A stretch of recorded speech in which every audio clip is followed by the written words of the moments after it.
I grew up in a stereotypical, almost movie-written, terrible family situation. Since my memories began, I remember the fighting. I remember breaking up the fighting, being in the middle, and sometimes being the reason for it.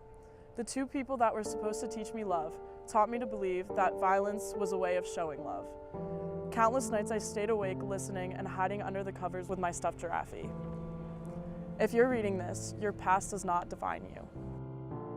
If you're reading this, if you're reading this, if you're reading this, if you're reading this, if you're reading this, if you're reading this, if you're reading this, one night I couldn't hide anymore and I decided to run across the street to my childhood best friend's house.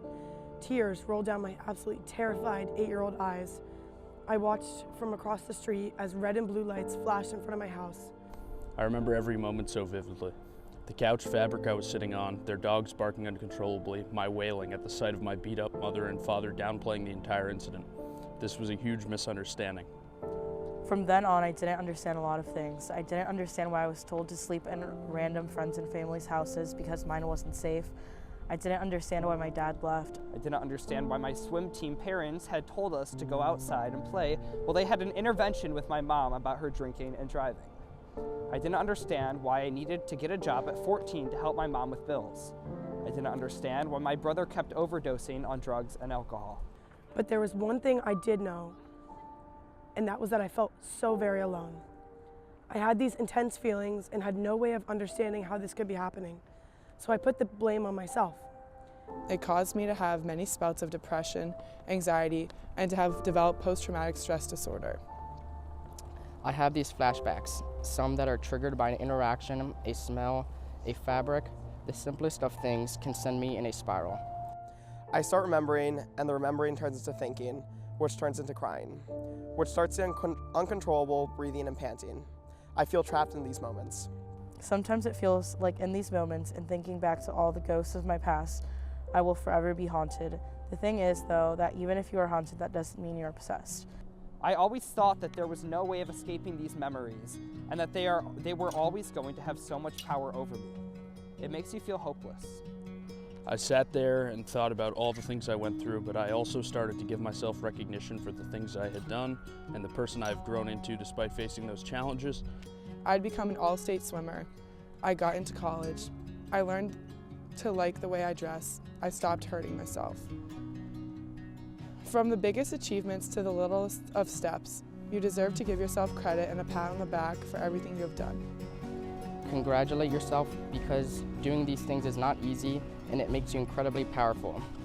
That feeling you get when you get back to yourself, that power is the first step to starting to heal and take back control. The trauma you faced was not your fault, and you can't control it. But you deserve to heal from it and have it affect you less and less every day. You have gained so much strength from making it through your weakest times. Remember that nothing is forever and time heals. Stay strong and stay proud. Stay strong and stay proud. Stay strong and stay proud. Stay strong and stay proud. Stay strong and stay proud. Stay strong and stay proud. Olivia. I haven't met many people who've gone through things like that. So to read about that with someone who has really gone through honestly something unimaginable, but being able to be so strong and open to talk about it, it's really inspirational. It's usually the people who seem the happiest, who went through the most as a child. But it's great to see that there's light at the end of the tunnel, no matter which way you choose to go down that route.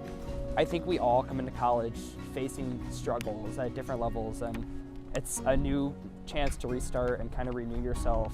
The portion about self-love is definitely important, and I think we could all use some of that. No matter what steps she took to heal, it was the fact that she knew she wanted to heal and that there was a possibility to grow. And I would just say keep doing that with any hardships you face in your life.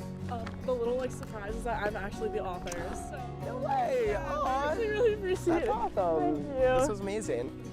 Oh, really? Can I give you a hug? Yeah. You're so strong.